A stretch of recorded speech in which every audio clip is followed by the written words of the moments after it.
Živ si, moj ime je Basman, nazvem še en video in danes bom spet govoril o Ameteju. Očitno se imamo tako radi. Zadnjič sem naredil reakcijo na Ame, bilo je že nekaj časa nazaj, zdaj sem si vzel čas, da bom odgovoril dokončno in na to reakcijo tudi naredil en video. Ok, odločil sem se narediti to serijo, vzeti pod drobnogled in iz tega bom naredil mogoče še kakšen video, ni nujno na Ametv, mogoče še koga drugega, bom malo pokomentiral. To je seveda subjektivno mnenje, zato razumite, da pač moje mnenje in izražam ga. In ja, lahko ga izražam, to ga veste, tisti, ki pravite, da ga ne smem, da ga moram zadržati sebe. Zato je tudi internet, da ga izražaš. Danes smo pogledali Ametv, nekakšne pionire slovenske YouTube scene, ki so svoj prvi, ampak ne zadnji, video slabe kvalitete objavili 5. oktobra 2017. In v teh 6 mesecih so naredili 12 videov z clickbaitom. In s clickbaitom so dobili kar nekaj ogledov, naročnikov, ampak danes nismo tukaj, da bi peli slavo herojem centra.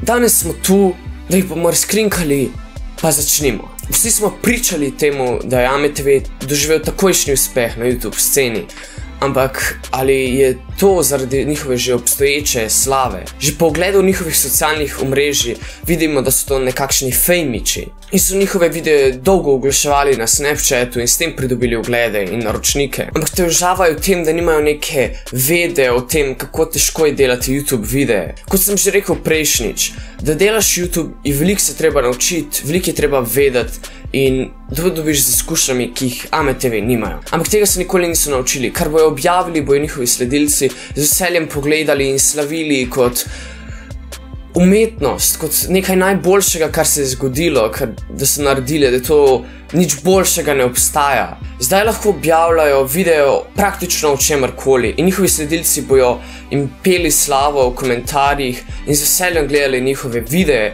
ter bojo druge ljudje nagovarjali, da je to najboljše, kar je v Sloveniji na YouTubu. Zaradi teh sledilcev se noben ne upa reči, da jim Ametv ni všeč. Saj večina meni, da so odlični, da ni nič narobe z njimi in če rečeš to, dobiš čudne poglede. Zato nagovarjam ljudi, da končno dobite nekaj poguma in poveste svoje lastno mnenje o njihovih videih. Nazadnje je to demokratična dežela. Vse razumemo, da je Ametv nekaka sveta trojica, a se vidi, da je en član glava, dva sta pa ob strani, samo da se afnata. Arjan naredi vedno večino govorjenja, medtem ko pa Mikeli ter Ermin sedita v ozadju in se samo smehljata ali pa kakšno čudno pripombo pribijeta zraven. V resnici naj delajo karkoli hočejo, a kaj kmalu lahko vidimo, da je Arjan zapustil Ametv in se jim je na to nazaj pridružil, ampak vmes ni pozabil narediti svojega kanala.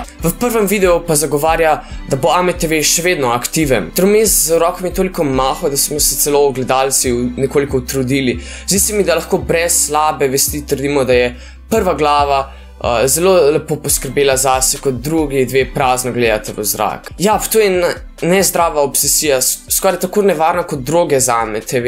Je to upozorilo prepozno.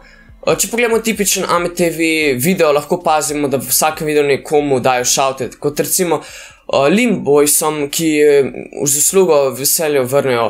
Vsi so srečni, a nihče od gledalcev ne opazi, da si tako izmenjajo kar lepo število subscriberjev, kar je pametno razkrinkana igra. Ko nam je dokazal vlog Kurceglavci, Ametv nima težave s tem, da se javno osramotijo.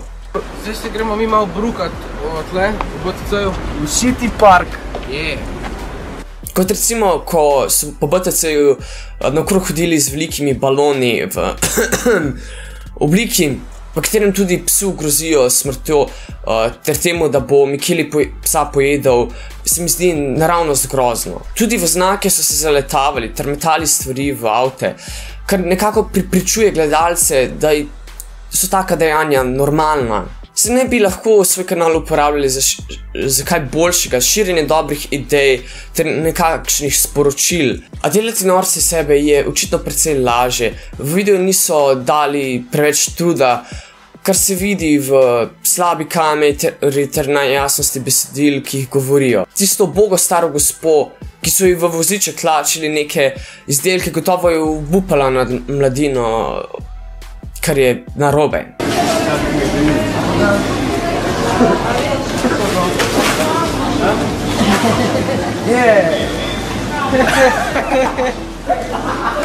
Za vnuke!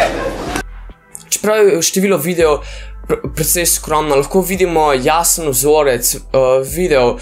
Te videe, ki so naredili, spremljajo isti način snemanja, izražanja, zanimivih posnetkov, oziroma pač zabavanje iz sebe. Ponavljajo se precej vlogi ter challenge, ki si jih gledalci nikoli ne naveličajo ali pa preprosto tega ne povejo. Ok, zdaj še zadnja stvar.